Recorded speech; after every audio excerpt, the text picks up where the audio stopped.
And I had to be courageous enough to really completely take some steps in a direction that was so unexpected and so not societal norm.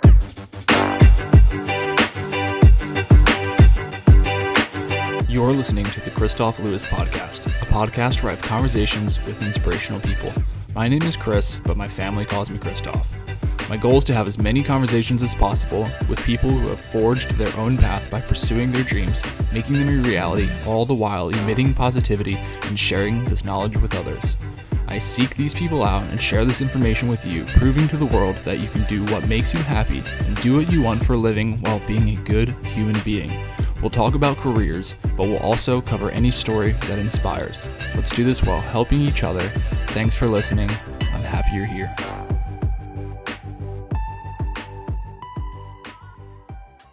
What's up, my friends? Welcome to the Kristof Lewis Podcast, Create Your Career. This is conversation number 138, episode number 232. Thank you so much for being here. I always say it, I always mean it. I am so appreciative of your time, and I don't take it for granted. And you know what?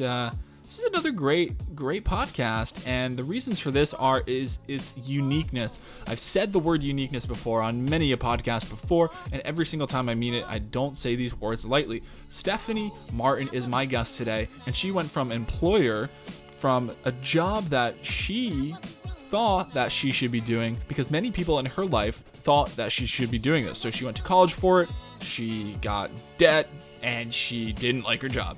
And then she had enough self-reflection, enough courage to identify that she didn't like it and actually do something about it. And then she was an entrepreneur for 7 years, and we're going to get into her emotions about how she was able to identify that she didn't like it and then have that courage. And then most recently, after 7 years, she doesn't want to be an entrepreneur anymore, and she moved back into being an employee. So I wanted to ask about the emotions through all of this, because we have these conversations daily with ourselves sometimes, and sometimes we aren't truthful enough with ourselves about those emotions. We don't stop and think about how we actually feel and what we actually like in our lives, and are we doing that? And if we are not doing that, and if we don't like those things, why aren't we making moves to do that, to do the thing that we love? So we talked about this and a whole slew of other things. And remember, you can find this podcast, all the other conversations and the contemplations, on kristoflewis.com/podcast, on any of your favorite podcast apps. Head over to YouTube, subscribe there. That'd be super helpful. All the conversations, the ones with the guests, this one is on video, and all the conversations and the contemplations are always on audio. And share with a friend. That would be a great way to help this podcast out. I would really appreciate that. I know that friend would really appreciate that. And remember, you can find me on Instagram at Kristof Lewis. And without further ado, welcome to the Kristof Lewis Podcast, Create Your Career. I am excited to be here. Thanks for having me. You're very welcome. I'm always excited to be here. It never is something that I take for granted, and never something I'm not excited for, even when I'm coming into here not in a really great mood. And sometimes, we were talking about it being kind of tough for me last week, but I'm doing better. You asked, how am I? I'm doing a lot better. And it's because I get to have these awesome conversations with these awesome people that share their stories with us. And I'm very excited to talk to you about your story. We talked on the phone for a little while, obviously, a couple weeks, months ago, maybe even at this point. But I was very intrigued from what you're doing, and then obviously what you're the things that are still unfolding, of which is your life. So I'd love to get into that, but before we get too far into the weeds right now, I'd love to hear more about who you are. Yeah, absolutely. So as you were saying, the path to success, or really anything that's fulfilling and meaningful in life, is not a clean, linear ascent by any means. And that's really been my journey. My journey has been really messy, full of unexpected twists and turns and setbacks and things I would have never imagined. But all of it working out really for my good. I guess I've learned to have a really positive perspective. I think attitude is a really big thing in how we perceive what happens to or for us in life. So I started off as a social worker. I entered into that career because that really was something people had suggested I would get into. I followed the path society lays out for you about having a successful life, which is to get your degree, get your job, and live happily ever after. And after I got my degree and got my job, I was not living happily ever after. I was in a career that surprised me at the reality of what the work entailed, and it wasn't at all what I imagined or expected, and it really kind of freaked me out because I was so sure that I would love this job because so many people said I would be really great in this line of work, and all of those personality assessments that you take and those career prepping courses that you take in school all kept pointing to this path that I would be really good in counseling or social work. Sure.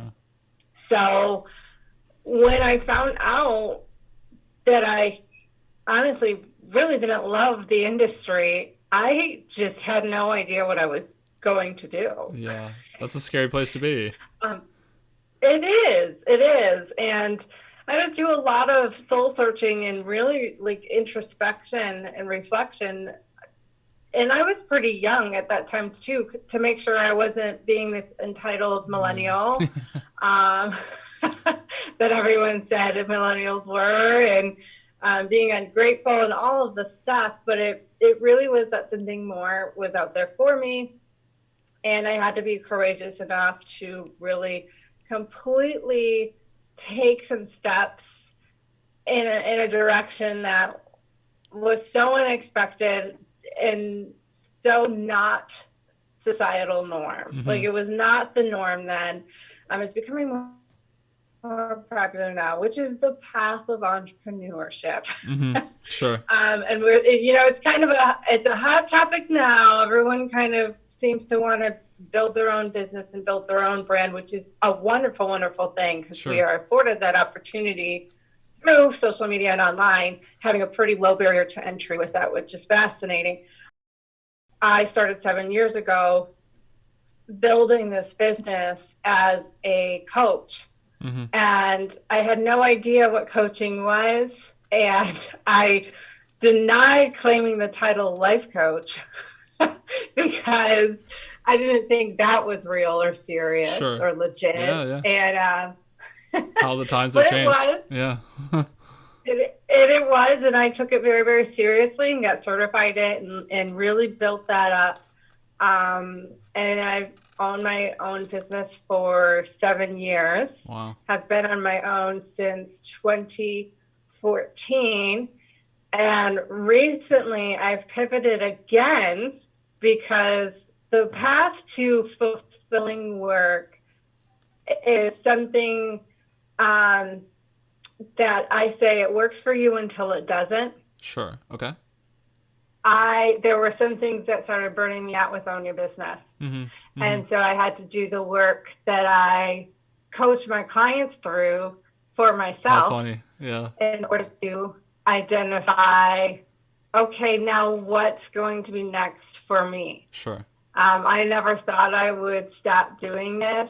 I would never thought I would ever not want to do it anymore. And when I started seeing signs of it may be time to really look at this seriously, to change, I avoided it because change is hard for everybody. And, especially when everybody has the same thing, right? Whether you get a degree and spend tons of money building a career path in that, or you build a business, or, everyone's afraid to let go of what they worked so hard to build when it no longer works for them.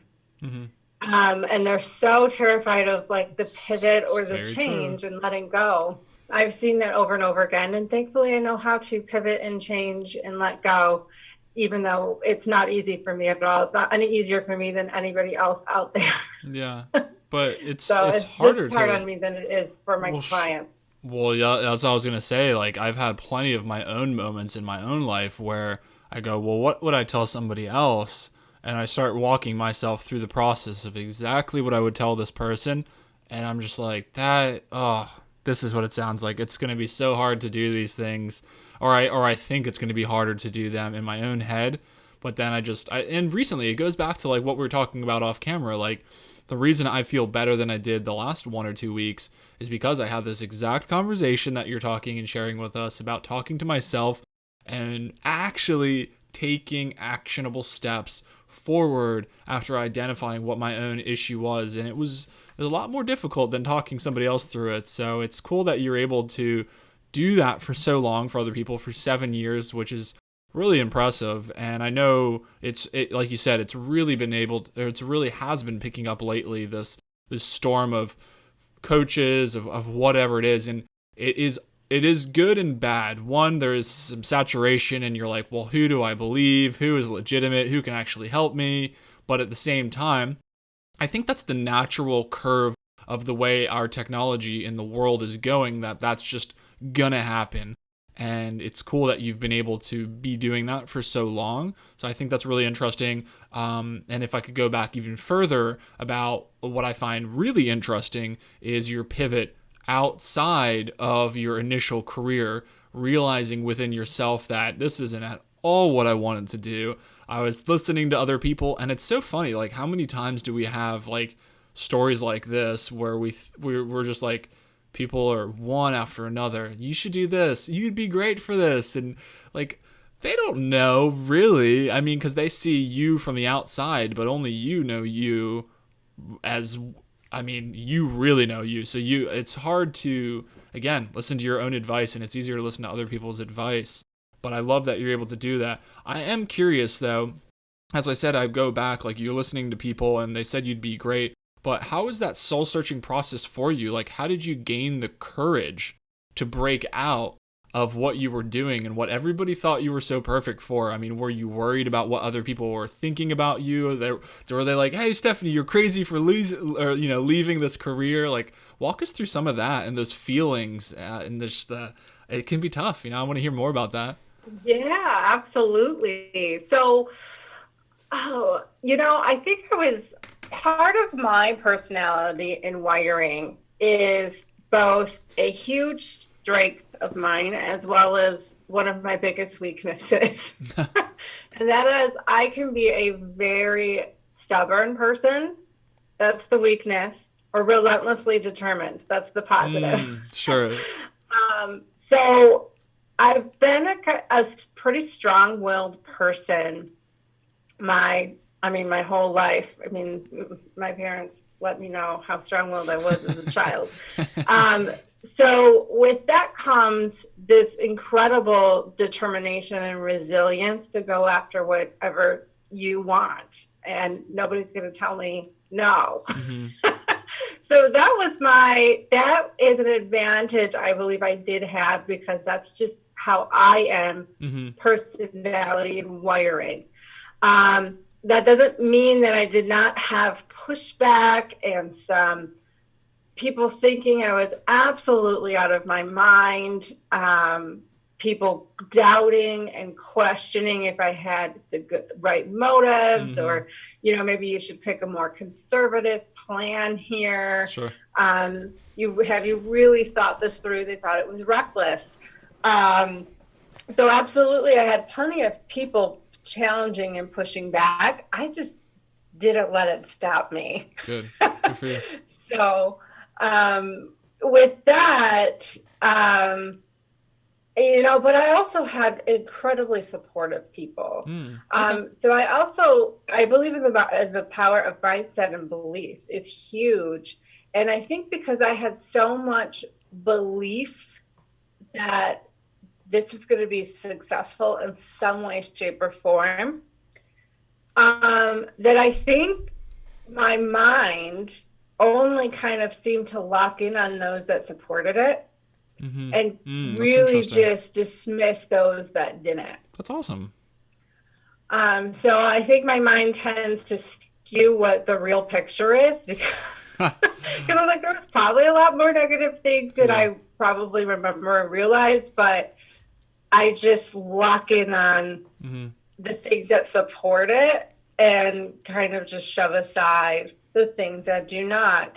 And that's worked quite well for me. That's a really interesting way to think about it.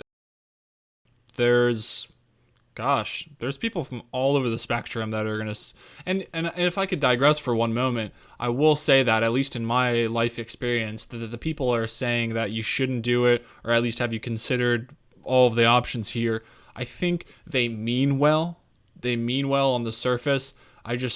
Again, this is my own personal opinion. I believe that when they're saying those things like that, there is a little bit of fear in of themselves that they would never do that because they're scared to pivot out of that themselves. So they're like, whoa, I would never do this. This is crazy to me. Why are you doing that? So I think it's coming from a good place. And I think even further, some of those people are very close to us because they're scared to see harm befall us. And it can be hard to tune that out. So I say all of that because it's really cool to hear how you identified the differences in people, even though they were maybe all collectively supporting you, but identifying that these people are supporting me, but they're telling me not to go this way. Yeah, they care, but let's listen to these people that really are understanding or more or better understanding my true intentions and why I'm doing this. And clearly you were able to tune one party out and really grasp the other party and be able to do that for, you said, I think roughly 6 or 7 years and do that. And I think that's really special. And I think that's a great thing to take away from this already, is to be able to grasp on the people that help you grow and push you in the direction that you want. And I think it's funny, like we can spin certain things certain ways to make them feel negative or make them sound positive, but I don't think it's at all negative that you only grasp onto that and you kind of tuned it out. I think it's good to be obsessive and have tunnel vision on certain things and know when to apply it. It's not black and white, it's not all the time like this, but this is sounding like exactly what you have done, and it allowed you to do this for so long. And I think it's fine that, again, like here we are, in our recent phone call, like it's totally fine that you want to pivot out of that again, but you're able to identify that, be true with yourself, and keep on moving on. So I'd love to hear more about now where we are, more in the present time, and the things that are going through your thought, your mind now. And I would love to know on a personal level, like what are some of the things that you're just, I'm done with, I don't want to do it anymore. Like what are some of those feelings that are coming with not wanting to do what you have done? And then what are maybe one or two of the feelings of what are the new things that you want in your life? Yeah. Well, I want to get back to that question. I want to share an interesting point here. Please do. The same type of questioning comes up. It came up for me even with my desire to pivot out of entrepreneurship and back into employment, because realize for 7 years, my close core network are all entrepreneurs. Sure. So now I'm saturated in the world of entrepreneurship and leadership and business ownership. And now I'm talking and processing to all these people that love their freedom and flexibility and all these perks, all these things. And they thought I was crazy. So funny. What do you mean you want to go back to... I'm glad you brought that up. So that's really funny. Yeah. So it's really funny how it's like whatever world you kind of get saturated in, people are like, how they know you, they're kind of shook a bit. I'm like, wait a minute. Wow. I don't know how to process this new thing that you're presenting, because I've always known you as this. And it's kind of like, oh, okay. So, and it's not that they're not supportive. It's just, I think they're kind of shocked, and it's like, I'm not there. Just like you said, I have no desire to go back. Yeah. I can't believe you do. Just like people that are employed are like, I have absolutely no desire to take on all the risk of building a business. I can't believe you do. So it's usually that place they're coming from, and always consider the source. I think more people than not mean very, very well, but I always say consider the source. That helps with the mental, the learning how to process and unpack what's being said. Now, to your specific question you just asked, what were some of the things that I ran into that made me want to shift back into employment and working with a team? So for me, ironically, being a life design coach, I think maybe because I hit so many big milestones and dreams. I when I started, I had a dream of writing a book and traveling the nation speaking and having clients worldwide and being able to work from anywhere virtually and have this online brand. And I've achieved all of that. Like I've written a book. I travel all over the country. I mean, I would love to one day travel all over the nation. And, you know, I'm young and I have plenty of life left ahead of me. And I know I will fulfill that. But I've accomplished so many things that it started feeling like that drive and motivation was starting to maybe dwindle a little bit. And now it's just kind of, to be honest, I'm a terrible operator. Like, I'm good at building something. But the moment it got to a point where it's kind of like, let's just operate this structure and maintain this, I'm like, I am not an operator. I'm a builder. Yeah. I'm a creator. I take risks. I love the challenge of building something. And the moment it gets to like the sustainable place, I'm like, I'm bored. Yeah. I don't want it anymore. Yeah. So some of those things, not to mention, business ownership comes with a load of responsibility that being an employee does not necessarily put on your shoulders. There's a ton of liability. You're constantly making pretty big decisions. You have to fund everything. It can be feast or famine. So, you know, until you gotta really learn how to financially budget, like really, really well, and learn financial finance and projections and all of these things that I'm like, I'm kind of over it. Yeah. I mean, there's just kind of things like all the back end business operation side of things. I'm like, I don't want this anymore. And I desired working with a team, and by a team, because people would suggest this, just hire more help. And I've hired help. I was going to bring that up, actually. Yeah. I was like, let me tell you what a team is. When you are the owner and the head leader, you can mastermind in groups, but you don't have peers you're doing work together with. You are the top person, and people they want to work with you, but you're the one signing off on what they're getting paid. Like, you're the one really making the decisions, and then they help you execute on that. It's different. A team working underneath you to help the vision is very different than having peers to work together with and collaborate with, and then having a leader mentor and guide you. Sure. And that's really what I was missing. It's like, I miss my side-by-side peers, and I miss having somebody else above me help mentor me to be even better.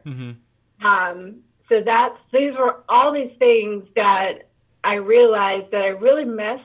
Also, working at home sounds really glamorous. It gets old. You feel isolated and alone a lot. People don't realize that coaching and speaking are actually very, very lonely jobs, because you don't have peers to go into an office with, unless you're like some huge name with lots of employees working with you. And even then, leadership is lonely. Most leaders will tell you that. So I just needed a mental break. I'm like, I need to mentally just chill out, not make all the decisions, not have it all on my shoulders. I want to work with other people side by side and have someone mentor and pour into me. And those were the decisions that I have made and realized that it's time to go partner. I look at employment as partnership anyway. Go partner with a company that's doing something that you really love and believe in. And then take all the stress and weight off your shoulders of being a business owner. Yeah. Great win. Yeah. Well, you've obviously had the conversation with yourself on a very deep, true to yourself level that you would with any of your former clients. And that's apparent to me.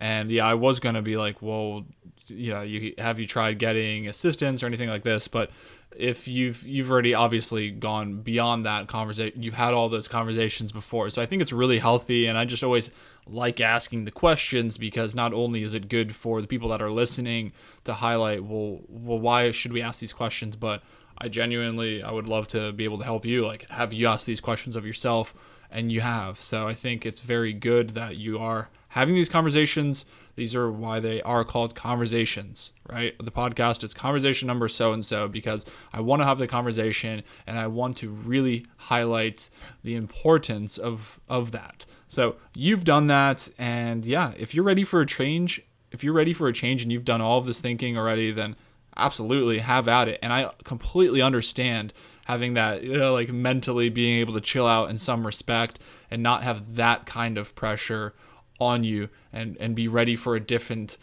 level of pressure, because there's still going to be, you're working, there's still some kind of that.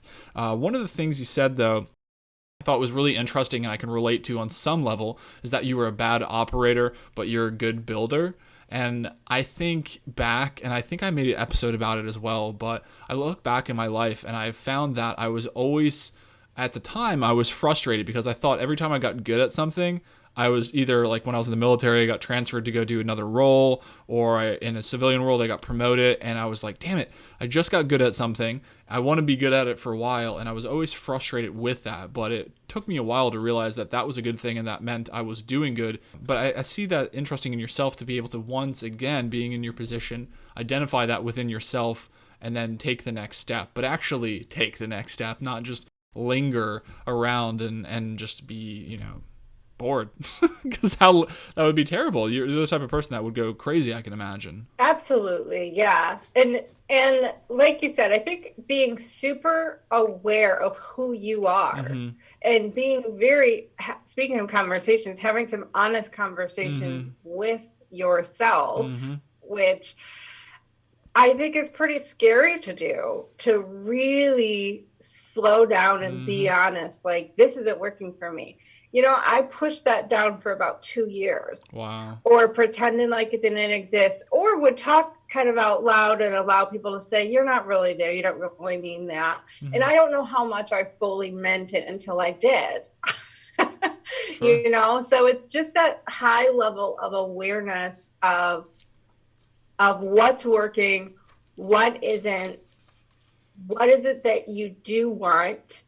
And I think the hard part is a lot of people know what doesn't work for them and what they don't want. It's harder to label what they do want. And that comes with a lot of awareness, a lot of trial and error, a lot of being willing to fail and expose yourself to a lot of uncomfortable situations. That's how you get clear on what you do want. Yeah. You don't get clear on what you want playing it safe.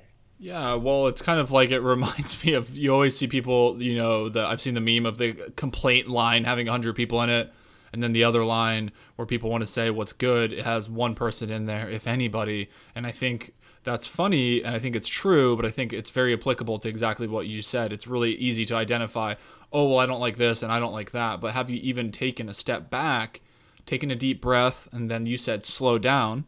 That's awesome. And have you actually thought about what you do like in the direction you want to go? I know that I'm very guilty of moving 100 miles per hour and not having that conversation with myself. And I mean on the long-term level, like we're saying, career pivots, job pivots, or whatever have you, transitions, but also on a micro level of where we're talking about like my day-to-day operations. Like, for my job right now, I have many, many things to do, but do I ever just stop and think? And because just scheduling time to think is important, it can actually help you really identify, why am I doing these things? Why am I doing these things? And then, well, maybe this isn't important, or that's not important, or I like this and I like that, or this works and that doesn't work. So doing that like I said, on a mini level is very important, and on a macro level for your entire life, I think is incredibly important. I think that's a wonderful way to end this episode, and it's just saturated with knowledge yet again. I can't thank you enough for coming on and just sharing your life. And that's why I love these, to have my guests come on and share about their lives and why did I not like this? Why did I not like this? Why did I like this? The emotions and the feelings of transitioning out of jobs and careers, despite what the world around you is saying, is very tough to deal with. Like, we're talking about it right now, and it's great. It's amazing that you're able to articulate that to me in the manner that you have.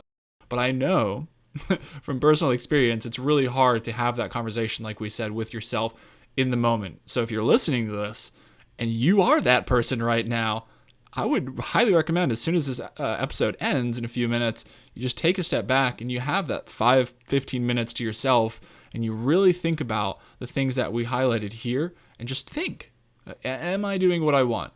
Am I listening to other people? Am I listening to myself?